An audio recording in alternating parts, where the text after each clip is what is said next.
Hello friends, ഇതൊരു short travelling video ആണ് കേട്ടോ.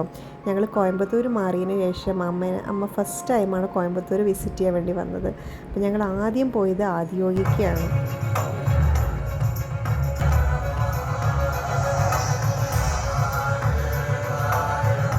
നെക്സ്റ്റ് ഡേ ഞങ്ങൾ ഇവിടുത്തെ ഏറ്റവും ഫേമസ് ആയ വെജ് ഹോട്ടൽ ആര്യഭവനിലേക്കാണ് കേട്ടോ പോയത്. ഇവിടുത്തെ ദോശയും ഇവിടുത്തെ മീൽസും അത്രയും ടേസ്റ്റാണ്. ഇവിടെ അത്രയും ലൈന് നിൽക്കണം ഇവിടുത്തെ ഫുഡ് കഴിക്കാൻ വേണ്ടിയിട്ട്. എന്നത്തെ പോലത്തെ മീൽസും ഞാൻ ഇവിടുത്തെ ആര്യഭവൻ സ്പെഷ്യൽ ദോശയാണ് ഓർഡർ ചെയ്തത്. അങ്ങനെ ഞങ്ങൾ നേരെ വിട്ടു നമ്മുടെ ഊട്ടിക്ക്.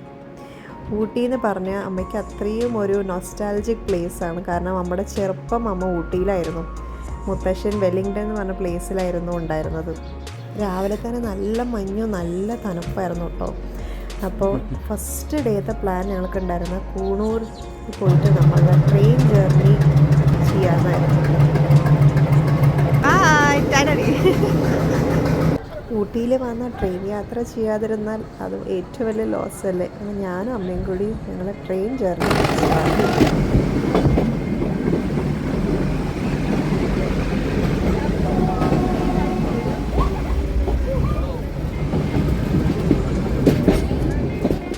നെക്സ്റ്റ് ഞങ്ങൾ ബോട്ടിലേക്കിൽ പോയിട്ട് ബോട്ടിങ് ചെയ്തിട്ടോ. എനിക്ക് ഈ പണി അത്ര വിഷമില്ല. നിങ്ങൾക്ക് എല്ലാവർക്കും അറിയാമല്ലോ, ഞാനൊരു അഡ്വഞ്ചറസ് പേഴ്സൺ അല്ല. അപ്പോൾ 2 പേർക്കാണ് പെഡൽ ബോട്ടിൽ പോകാൻ പറ്റുള്ളൂ. അപ്പോൾ ഞാനും അമ്മയും കൂടി ഒരു ധൈര്യത്തിൽ, ലൈഫ് ജാക്കറ്റൊക്കെ ഉള്ള ധൈര്യത്തിൽ ഞങ്ങളങ്ങോട്ട് പോയി കുറച്ച് ദൂരം പോയിട്ട് തിരിച്ചു വന്നു കേട്ടോ.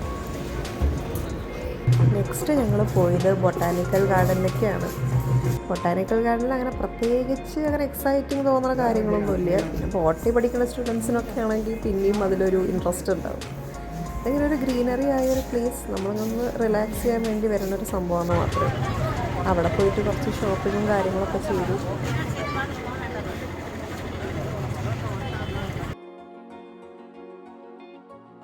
ഊട്ടി യാത്ര കഴിഞ്ഞിട്ട് നേരെ വീട്ടിലേക്ക് വിടാമെന്നുള്ള പ്ലാനായിരുന്നു. അങ്ങനെയാണ് സഡൻ പ്ലാനായിട്ട് നേരെ നമുക്ക് മൈസൂർ വിട്ടാലോ എന്നുള്ള പ്ലാനായിരുന്നു. ആകെ ഒരു 4 മണിക്കൂർ ദൂരെ വ്യത്യാസമേ ഉള്ളൂ. അങ്ങനെ ഏട്ടന് ഭയങ്കര ആഗ്രഹമായിരുന്നു ബന്ദിപ്പൂർ ഫോറസ്റ്റ് ഞങ്ങളെ കാണിക്കണമെന്ന്. അങ്ങനെ ഞങ്ങൾ ബന്ദിപ്പൂർ ടൈഗർ റിസർവിൻ്റെ ഉള്ളിൽ കയറി പുലിനെയും ആനേനെയും ഒക്കെ കാണാനുള്ളൊരു പ്രയത്നത്തിലായിരുന്നു. കുറച്ച് ആനേനെയും മാനിനെയൊക്കെ കണ്ട് ഞങ്ങൾ ബന്ദിപ്പൂർ ഫോറസ്റ്റ് വഴി നേരെ എത്തി മൈസൂർ പാലസിലേക്ക്. മൈസൂർ പാലസ് പിന്നെ പറയണ്ടല്ലോ, ഇത്രയും ഭംഗിയുള്ളൊരു പാലസ് വേറെ ഇല്ല.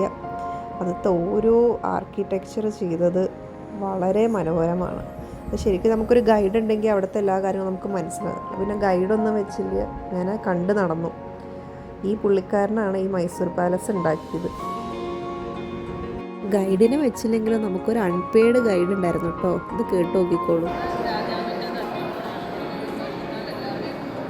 ഈ എലിഫൻറ്റ് സ്റ്റാച്ചു ടാക്സിഡെർമി ആണ് കേട്ടോ. അതായത് ശരിക്കുള്ള എലിഫൻ്റെ സ്കിന്ന് വെച്ചിട്ട് ഉണ്ടാക്കിയതാണ്.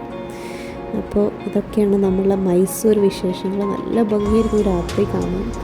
Thank you for watching guys.